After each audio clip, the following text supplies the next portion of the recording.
আজকে যেহেতু একটি দলের যে দলের কথা বলছেন এনসিপির আহ্বায়ক উনি বলেছেন যে তারা ভোটের জন্য মানসিকভাবে প্রস্তুত, কিন্তু দেশের যে এখন আইন শৃঙ্খলা পরিস্থিতি, সেই পরিস্থিতিতে এই ডিসেম্বরের মধ্যে ভোট করা কঠিন হবে, এই কথাটাই বলছেন। উনি কি সরকারের কেউ?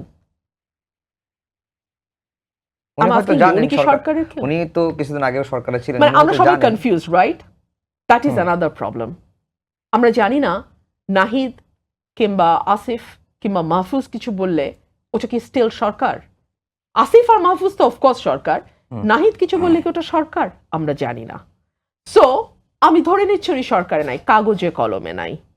প্র্যাকটিক্যালি আছেন কি নাই সেটা পারসেপশন বলে দেবে, and perception is reality in politics. তো পারসেপশন আমি সরিয়ে রাখি ফর দ্য টাইম বিং। উনি কাগজে কলমে নাই, রাইট? উনি কি বললেন তাতে তো আসলে কিছু যাওয়া আসার কথা না, কথা কি? কিন্তু তারপর আমরা আলোচনা করছি বিকজ দ্যাট পারসেপশন।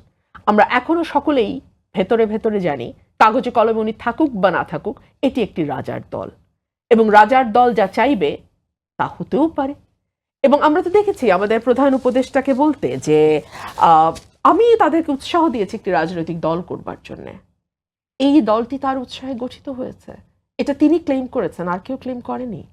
এবং তিনি বলেছেন যে আমি তাদেরকে বলেছি যদি তোমরা দল না করো তাহলে আর কেউ সেটা ছিনতাই করে নিয়ে যাবে। অর্থাৎ বাংলাদেশের সকল রাজনৈতিক দলকে তিনি একদিকে রাখলেন এবং এই রাজার দলটিকে তিনি অন্যদিকে রাখলেন।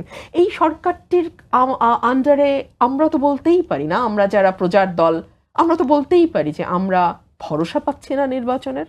আমরা তো বলতেই পারি যে আরেকটি নির্দলীয় সরকার গঠিত হোক, এটি রাজা এবং দলটি রাজা।